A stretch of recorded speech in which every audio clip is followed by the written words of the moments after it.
Hi, my name is Terry Angel Mason. I am the author of Love Won't Let Me Be Silent. And in 2001, I was diagnosed with full-blown AIDS and found out about a marvelous agency called the Neighborhood House Association that offered case management for individuals who were diagnosed with HIV and AIDS.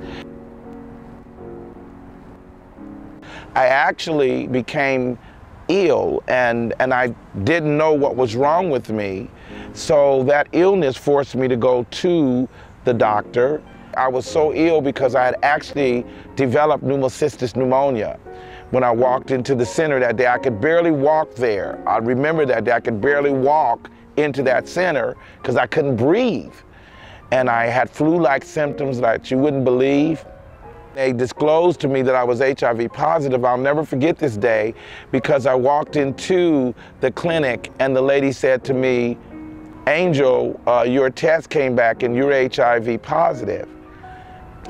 And I asked the lady, I said, "Well, when can I see a doctor?" She said, "You can't see a doctor for 15 days. I remember going home and curling up on my couch. Now here I was with pneumocystis pneumonia. I had shingles, and I was sitting on my sofa,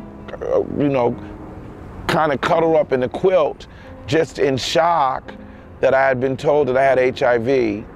I remember a friend came to my house who walked in. I shared with him that I was HIV positive, and he began to encourage me and to tell me that being HIV positive didn't mean that I was going to die. And I began to seek services.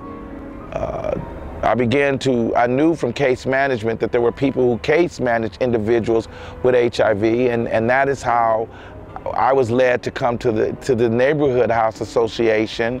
And I met a wonderful lady there, Thelma Collins, and Thelma was, oh my God, a literal lifesaver. Thelma got me into the doctor because I remember telling Thelma that I could not see a doctor for 15 days according to what this clinic had told me because their schedule was so booked.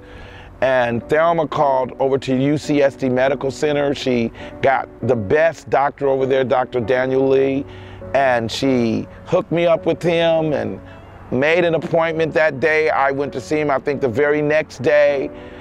In addition to helping me to get to see Dr. Lee, at that particular time I needed to get some type of financial assistance. She showed me how to fill out the necessary paperwork so that I could qualify for SSI and SSDI, which I did, and miraculously got that in 12 days, which is an unheard of thing. Nobody gets those kind of services in 12 days. Additionally, there were food pantries, I remember at that time, and several other services. By the time she finished with me, I was completely provided for, and something I never expected, because in my life I'm always sharing with people, and so when someone does that back to me and I receive that kind of services, it always floors me a little bit. But it was nice to know when you cast your bread on the water, it comes back, and it came back in the form of excellent service through Thelma, through the staff at the Neighborhood House, always being so kind, supportive, and understanding. I wouldn't be here today if it wasn't for the Neighborhood House Association.